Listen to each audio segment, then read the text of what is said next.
Hello and a very warm welcome to Rajya Sabha Television. You're watching Discussion today. I'm Frank Razam Pereira. Well, the Major Port Authorities Bill 2020 was passed by the Lok Sabha on September 23, 2020 and it was tabled in the Rajya Sabha on Tuesday.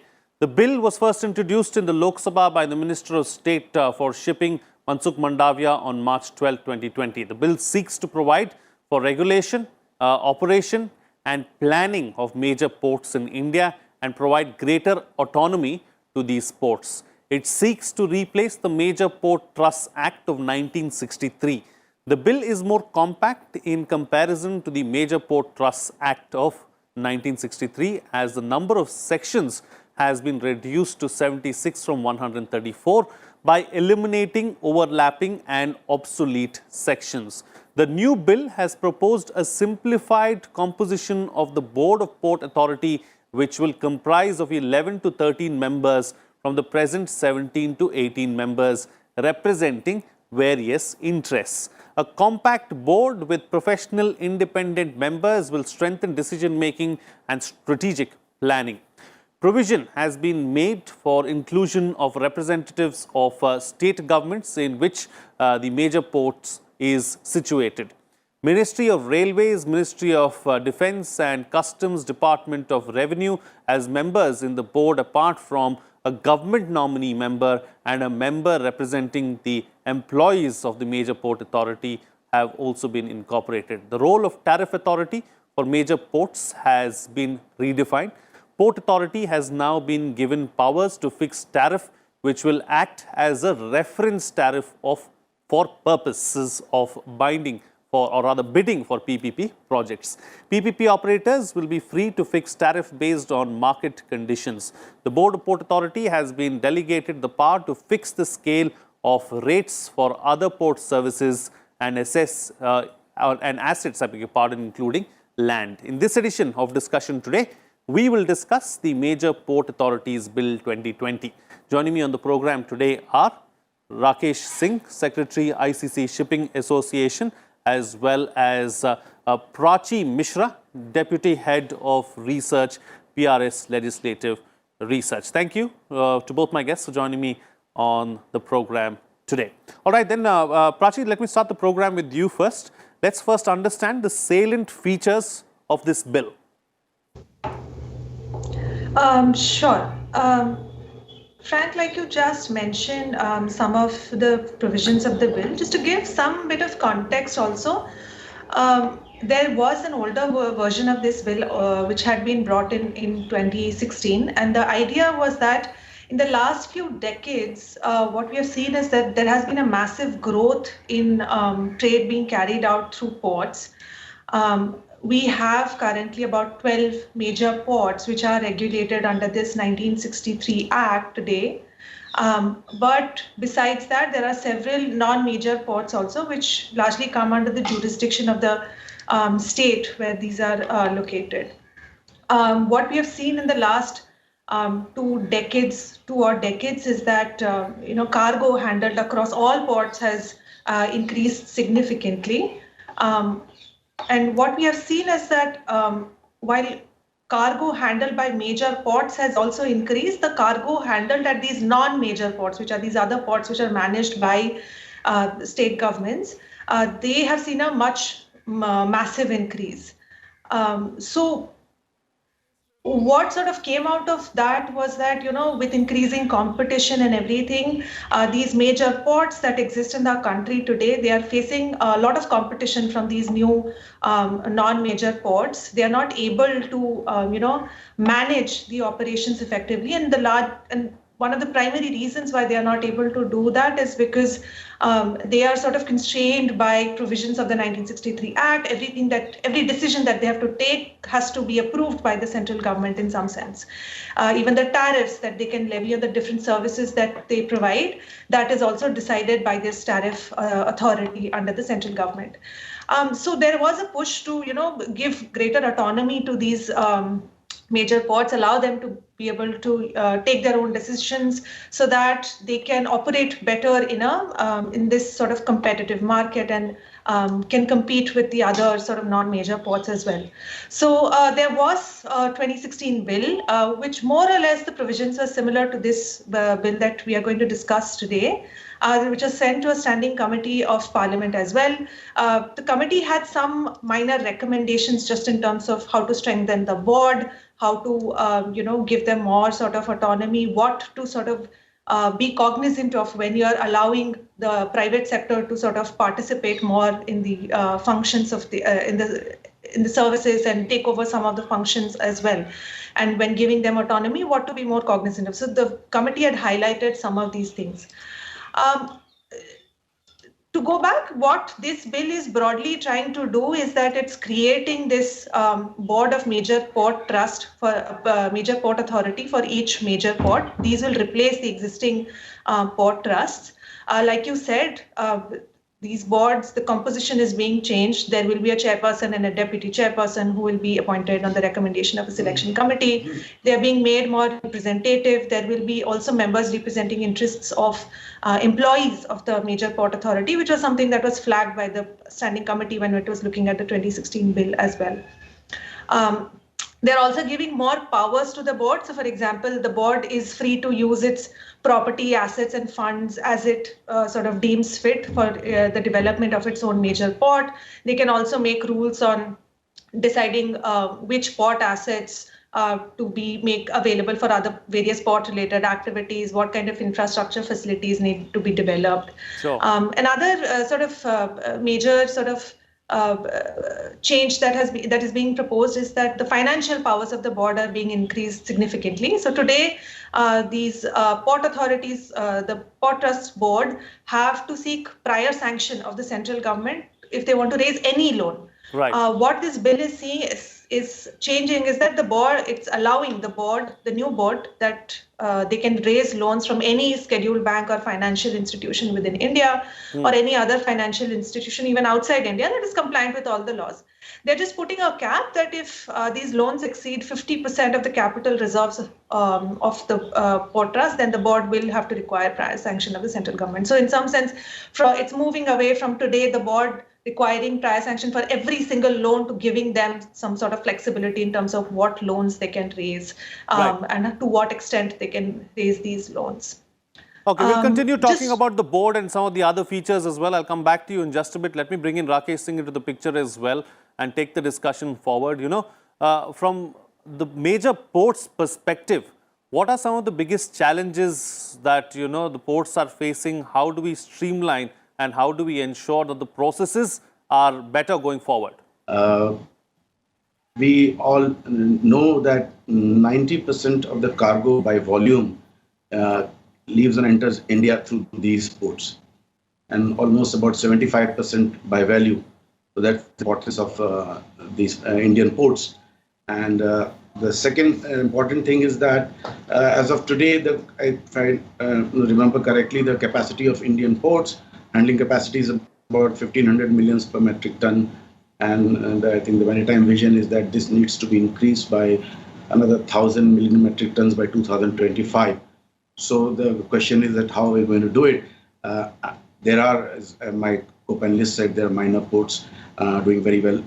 But unless these 12 major ports also start performing and doing like private ports, we'll never reach this capacity.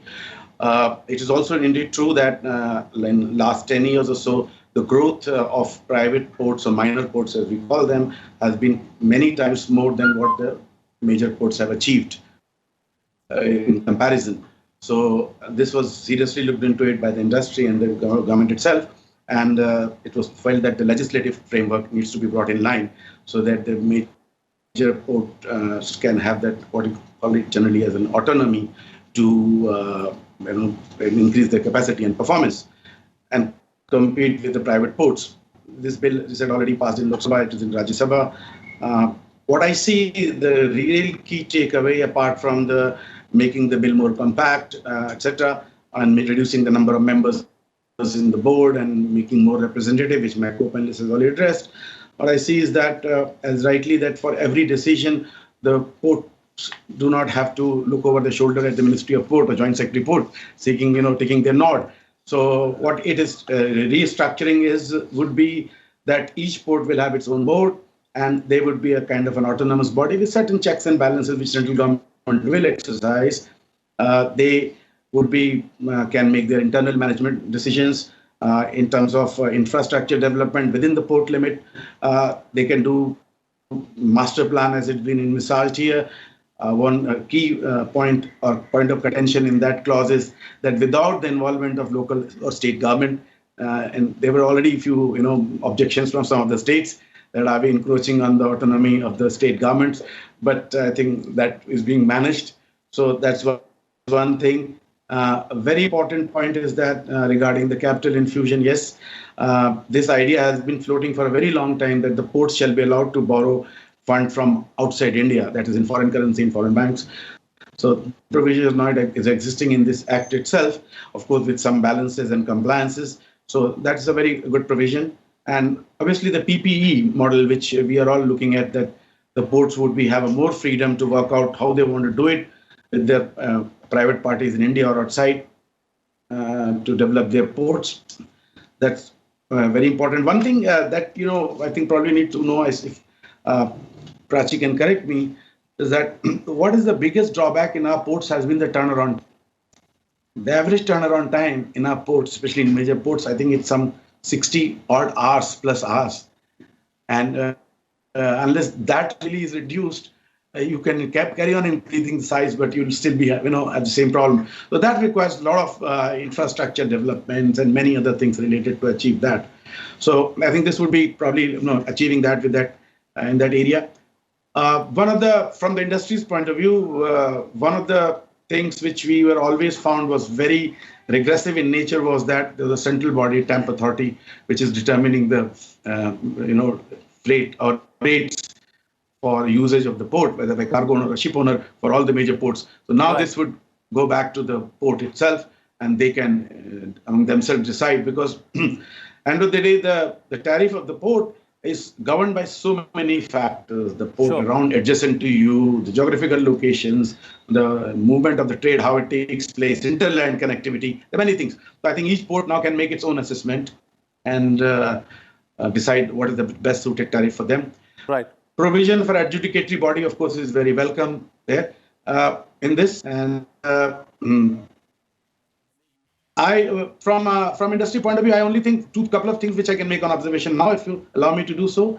One I'll is come that back to you. I'll come back to you on that. We can take that particular aspect forward again. We've got some more time on the program. So Prachi, let me come back to you now. You were making a point. You wanted to add some more as far as the bill itself is concerned. So how is it, drastically different from the Act of 1963? What are some of the major issues that are being addressed, that can be addressed through this bill? Yeah, I'll just take on from something Rakesh was just saying, that the adjudicatory board is also something different, and even replacing the TAMP, which is the body that decides the tariffs today, is also something that's a huge shift today, because again today. If you look at the current framework, there's a body under the administration of the central government which is deciding the tariffs for these major ports. Now what the bill is saying, that either the individual board for each major port or committees appointed by this board will decide these different tariffs. Now, whether it's your services that you're providing at your port, whether it's regarding access or usage of the port assets, or different rates for different types of goods and vessels. So this is sort of to enable that, and this is something that has been said a lot, that if you want to work in a competitive environment, you have to let the tariffs, etc., be decided by the market. So along with sort of, doing away with the tariff determination through this TAMP, allowing major ports to decide their own tariffs, also allowing them to, engage with PPP projects, and allowing sort of tariffs to be decided by through the bidding as well, which will be based on market conditions. That the idea is that this is supposed to sort of, provide the necessary competition that Mr. Singh was also saying, and which is something that is needed, is that it will sort of provide that kind of more independence also, as well as make these ports more competitive. The other major change is this adjudicatory body that is being set up. It's largely the functions of the adjudicatory body is that, any sort of, it'll carry out any functions that are being carried out currently by this tariff authority related to adjudicating disputes. Now, when you have a center sort of, the private sector coming in, you do need a sort of independent adjudicatory body to sort of settle any kind of disputes that may arise between the PPP concessionaires and, the major ports. So it's also setting up this adjudicatory body to ensure that if there are any disputes going forward between the private sector and the major port, then those are also resolved. This adjudicatory body, interestingly, will also it'll also review stressed PPP projects as well, which I found sort of interesting. It's another function that has been allocated to this, that has been given to this adjudicatory board. I just also want to add something to what Mr. Rakesh just mentioned, is that the turnaround time at our ports is fairly low, and sort of something related to that is what the standing committee had also recommended, that the government also needs to think about enhancing the capacity at all these major ports that as they exist today, which is something that goes beyond the scope of the legislation as well, which is related more to the implementation also. But this is also something that the committee had, stressed upon, that we also need to think about how do we make sure that besides changing the legal framework and creating that enabling legal framework, how do we ensure that the capacity at these ports is also augmented so they're able to compete not just domestically with other sort of minor and non-major ports within India, but also compete globally as well, which is something that they had also highlighted. Absolutely. All right. So Rakesh Singh, coming back to you now, you wanted to make a point really and bring in the industry's perspective as far as the bill and the ports are concerned. Go ahead. Yeah. Yes, right. It's a very, it always amuses me whenever a new bill is, is presented. When I read it, the preamble, and this is a bill which is related purely to the industry and especially transportation and logistics sector. It says that the bill is to administer, control and management of port. It somehow fails to mention the promote. It's always talk about regulate, talk about manage, control. It misses out on promoting or developing. In the sense, of course, it won't make much difference, but it you start off at a point which is about controlling and managing, not developing and promoting. So I leave that aside for the time being. From the industry perspective, what I see is that the Act itself misses out on the domestic transportation of goods, that's coastal shipping. This has been a long time our representation to the ministry and every other authority concerned, that unless the major ports create some dedicated facility or preferential facility for coastal vessels to berth, load and discharge, we will never see the growth that we intend to see in the coastal sector, shipping sector. So in that regard, this has missed out, and I wish it was there. Otherwise, what I'm going to taking the cue from Prachi, that this is an act which is just a basic structure framework.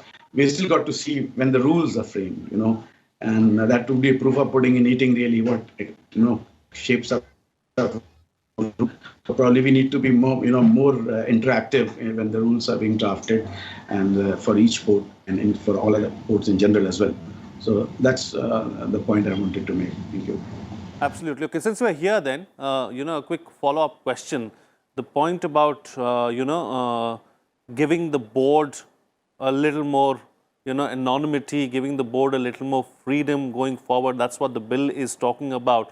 Is that going to help handle some of the, day-to-day issues at ports, issues like, capacity building, issues like framing of tariffs, issues like, just day-to-day functioning of the ports? Is that something that can be addressed as a result of more anonymity and more freedom to the board?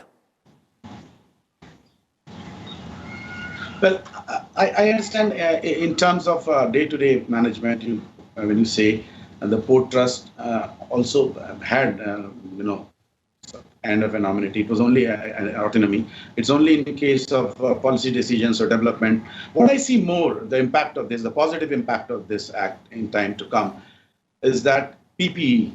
Now, any investor who wants to, invest in this, he wants a clarity vis-a-vis business model, which would be the port itself can decide this tariff. Who is the actual boss, in this? Is the port chairman himself, or is the secretary sitting in Delhi? So those things I think will have a very positive impact. Second thing, if you look at it, the master plan concept, which is in this act, it says within the port limit, you can develop civil amenities and infrastructure, etc. One example, which was in my previous discussion, I gave that ports have to be efficient, capacity building, lean, mean, and fit, as we call. Let's say, example, of Mumbai Port Trust, which is the largest property owner in Mumbai. Single largest property owner in Mumbai. A lot of its land, which port would probably like to monetize or, develop into something else. And this has been in the pipeline for years, but it has not materialized. So I really don't know what's the real reason behind it. But I hope that these kind of decisions now port can at least present a plan to the government, a viable plan, and that could be implemented and attract more. More at a policy level, the board functioning, as I said, number of members reduced, better representative. So I wish that there was a representative from shipping industry, the ship owner side. We are the user, only two users. One is the ships and the cargo. So somehow we always get missed out in representation, but I suppose it'll be okay. So in those areas, I think this will have positive impacts. Okay, Prachi, coming back to you now, as far as framing of some of these rules are concerned, what is it that can be further incorporated? What is the discussion around this bill itself? We'll have to wait and see, what it is the members would like to speak about. But, what is the general discourse like? Yeah, so like I mentioned, some bits of it, like there was largely from, what even whether it was recommendations of the parliamentary committee or different stakeholders across the board, largely the sentiment has been that this is a much needed sort of change in the current legal framework when it comes to major ports. Even in the recent budget speech also, the finance minister, yesterday she announced that they will be moving, major ports, move their management from, their operational services on their own to a model where there is a private partner who will manage it for them, which is also slightly different from what the bill is trying to do. So what we'll have to sort of see that, what kind of shape and how it eventually gets implemented. But largely behind the scenes, the discussion mostly has been that this sort of change is much needed. The previous act, it was enacted in 1963. The entire sector, the logistics sector, has seen a sea change and a lot of growth in the last few years, especially. So we need to sort of change the regulatory framework to sort of keep up with the changing times and what are the need of the for the logistics sector today in the country. There hasn't, and this bill also incorporated all the minor suggestions also that the previous standing committee had made. It just, I think, remains to be seen that whether, once it gets passed by Rajya Sabha, then when do the rules get framed? There are transitional provisions also, because a large question in a lot of these legislations today, where you're trying to change the legal framework, is that it takes time to set up the new bodies, to sort of empower them, and the transition phase itself is fairly long. Absolutely. So we'll have to sort of see that how much time even that takes, and then eventually how quickly are these new bodies able to adapt to the sort of roles and responsibilities that they have. Right. And Rakesh Singh, close the show for us with your concluding remarks. Of this bill is concerned in the Rajya Sabha, the government has been trying to allay this fear that this is not a step towards privatizing. This was, the buzzword that this government had privatizing the major port. No, so the bill conveys the message that no, it's about efficiency, autonomy, capacity increase, but not about. And I think the bill is fairly good. It provides at least a regulatory framework for it's time for the port or their boats to perform now. What government is now giving through this act and the rules that follow. Thank you. All right. On that note, then, I'll call it a wrap on this edition of Discussion Today. Thank you so much to my guests for joining me on the program and putting things into perspective for us. Well, with that, it's a wrap on this telecast. See you again next time.